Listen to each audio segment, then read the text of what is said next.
Guys, তো আজকে তোমাদেরকে আমি দেখাবো কিভাবে 10 মিনিটের মধ্যে তড়কা বানাতে হয়। তো তোমরা আগের থেকে কিছুক্ষণ আগে তড়কা ডালটা ভিজিয়ে রেখে দেবে। তো দেওয়ার পরে কি করবে, ওটাকে তোমরা প্রেসারে সিদ্ধ বসিয়ে নেবে। আর তার জন্য আর তড়কা ডালটা করার জন্য যে সকল সবজি দরকার, খুবই কম সবজি, পেঁয়াজ, লঙ্কা, আদা কুচি, টমেটো কুচি, রসুন কুচি, ব্যাস এগুলো হলেই হয়ে যায়। তো দেখো আমি কড়াইতে তেলও দিয়ে দিয়েছি, তেলের মধ্যে কিন্তু পেঁয়াজটাও দেওয়া হয়ে গেছে। এবার পেঁয়াজটাকে ভালোভাবে লাল লাল করে ভেজে নিতে হবে। আর তার মধ্যে কিন্তু আদা রসুন কুচিটাও দিয়ে দিতে হবে। এবারে এই দেখো আমি আদা রসুন কুচিটাও দিয়ে দিচ্ছি, দিয়ে এবারে ভালোভাবে ওটাকেও ভেজে নিতে হবে। এবার ভাজার পরে আস্তে আস্তে অল্প একটু নুন দিলে আর একটু হলুদ দিলে কিন্তু নুন, একটু হলুদ গুঁড়ো আর একটু গুঁড়ো লঙ্কা গুঁড়ো কিন্তু এতে লাগে, বেশি কিছু লাগে না।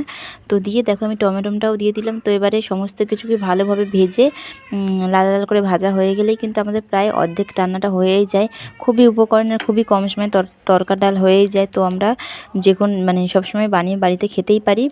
তো তার জন্য এবারে যারা যারা ভিডিওটা দেখছো তারা কিন্তু ভালো লাগলে ভিডিওটা like, comment, share and subscribe অবশ্যই করবে।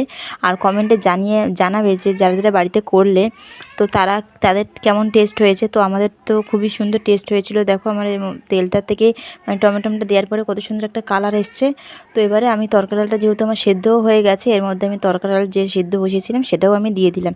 দিয়ে এবার খুব বেশিক্ষণ না, 3-4 মিনিট মতন একটু ভালোভাবে দিয়ে কষিয়ে নিলেই কিন্তু আমাদের প্রায় হয়ে যাবে। আর আমি যেহেতু এটা এগ তড়কা করব, তো সেই জন্য আমি পাশে দুটো ডিম দেবো, এর মধ্যে দুটো ডিমটা ভেজে নিচ্ছি। তো ডিমটা ভেজে নিয়ে এর মধ্যে দিয়ে দিলেই কিন্তু হয়ে যাবে এগ তড়কা। তার মধ্যে কিন্তু একটু ধনেপাতা দিতে হবে, কারণ ধনেপাতার স্মেলটাতে আরও বেশি সুন্দর লাগে। তো এর মধ্যে দেখো ধনেপাতা কুচিও দিয়ে দেওয়া হয়েছে।